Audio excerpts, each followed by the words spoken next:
Ayan, magandang hapon po sa inyo mga ka-farmland. Nandito na po tayo sa property na ating ibebenta. May sukat po ito na 5 hektarya mahigit. Isang 3 hektarya mahigit at saka isang 2 hektarya. Magkalapit po ito. Isa po ang may-ari. Binebenta na po nila ito. So dito po tayo galing sa daan na ito. Pasok po ang 4 wheels. May mga pagkakataon lang na kapag ulan, yun medyo ang daan po, ang kalsada po ay nagpuputik kasi hindi pa po nadidevelop yung ating kalsada.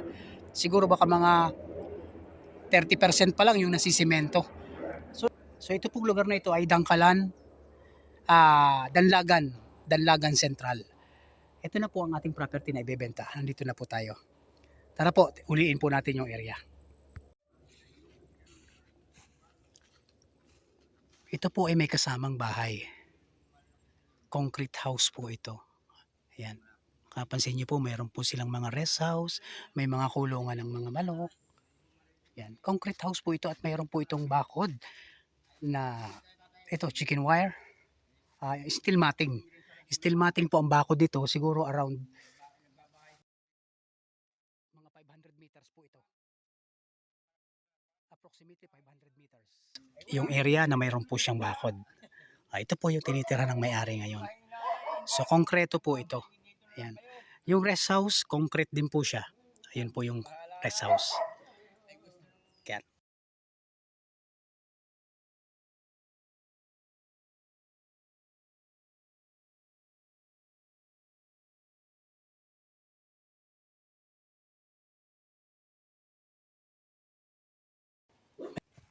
Sa 5 hectares po, napakarami pong produkto at saka mga nakatanim dito sa lupang ito.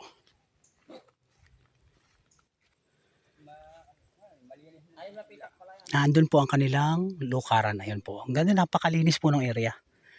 Ito po ay mayroong 100 puno ng lansones, 100 puno ng rambutan, mga 70 peraso na kalamansi. Mayroon po siyang kalamansi. Magkakasama na po ito sa 5 hektarya. Yan po ang mga prutas dito, yung bearing fruit nila dito. May mga ilang mangga din po na puno. Pero napakarami po ng puno ng niyog. Yan, nakikita nyo po. Avocado, meron tayo. Tapos hardwood, ito po nakikita nyo, nara. Meron din pong mga centuries. Ayan, kita nyo po. Ito po yung mga rambutan. Mga namumunga na po yan, rambutan na yan. Tapos may 6 na pitak po siya na palayan. 6 na pitak po siya na palayan. Ang kawayanan po, napakarami din. Ayan po yung bamboo trees. Ilang group of bamboo trees yan. Hindi lang po 10. Ayan po. Higit po sa 1,000 ang niyog. Napakarami po.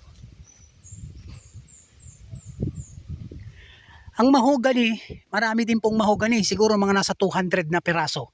Yung iba na harvest na. Yan, ito po, may star apple tayo. Star apple. Kasama po sa bearing fruit yan. Maraming star apple. Mayroon po ditong pundasyon na ng piggery. Pwede rin naman. Ito po. Lalagyan na lang ng bubong. At ang palayan po na ito. 5 pitak po siya na palayan. 5 mata kung tawagin. So hanggang din pa po ang property. Nakikita nyo po yon. Titulado po ito.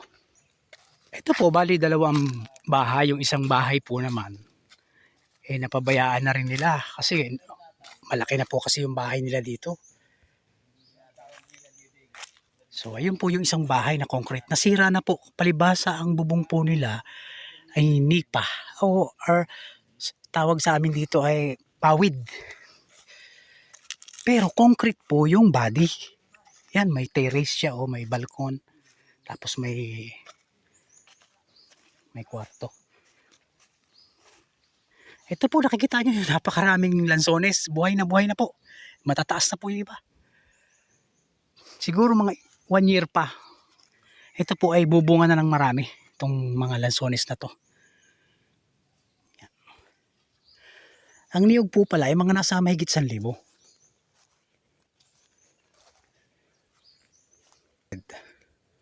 Ang niyog. So nakapinish naman po itong bahay. Oh. Re-renovate lang po ito, lalagyan lang ng bubong. Tapos ito po yung kanilang bahay din. Mayroong bahay din na maliit ito sa likod, sa kabila.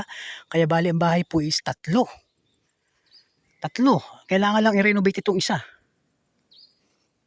So napakamura na po nito, yung presyo na to. Kasi ang buong paligid po ng property ay meron na pong bakod. Barbed wire. May bakod na po na barbed wire kaya wala nang problema sa boundary. Around 10 minutes lang po ito. Buhat dun sa highway. Kung mabagal-bagal. Pag mabilis-bilis po tayo siguro. Mga 10 minutes. So ayan. Ang source po ng tubig nito ay meron po siyang balon. Malalim po yung balon na kanilang ginawa. Ayan yung mga mahogany oh. Sa boundary. Dami. Santol. Meron pa rin bearing fruit. Dami pong bearing fruit nila.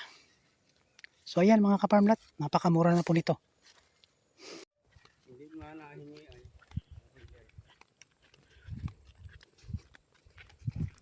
Ito pa po yung isang area na pupuntahan natin dito lang sa parting baba.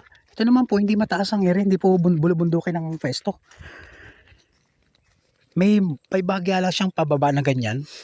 And then flat na naman, yun po yung palayan eh.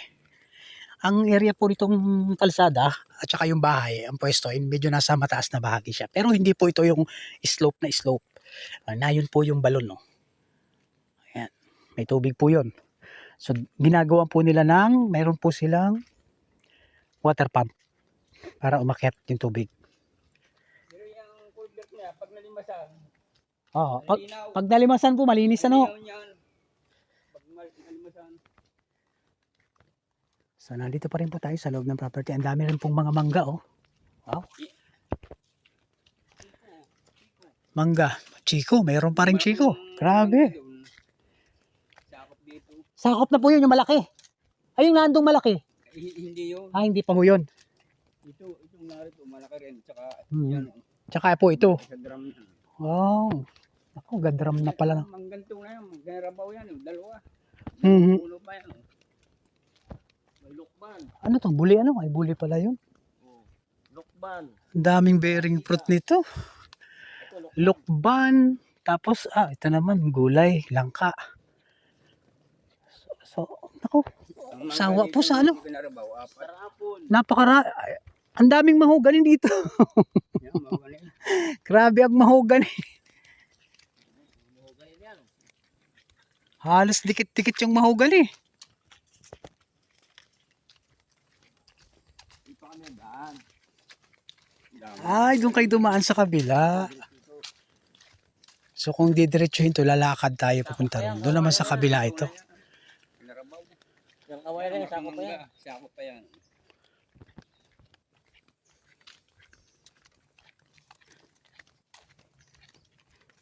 Ayun, malaking mahogani. Yan nga, mahogani. Ay, malaki na ano po. Yung Oh. tabi yan. Dalawa. Grabe na yung bilog. Yung pa, oh. Ayun, bali dalawa. Oo. Dalawa. Ay, bakod na. I-harvest na. Yan, ang pagitan nito, yan. Ay, may mga barbed wire na nga po talaga. Oh. Sakaw na yan. Ito, sako pa ho ito. Oh. Yan, pero sakop yung mangga ngayon dito. Sako pa ho yung malaking mangga na yan. Gadram na rin. Kinrabaw yung manggang yan. Kinarabaw po yan. Ganito lang tayo. Ayan, ang daming mga may kakao pa. Maraming kakao. So ayan, Pili pa.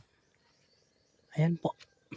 Ayan po ang ating farm lot na ating ibibinta. May pili pa, pili nuts. So hanggang dito na po yung ating boundary. Ayan na po yung bakod. Oh. Mapapansin nyo, meron na po doong mga barbed wire.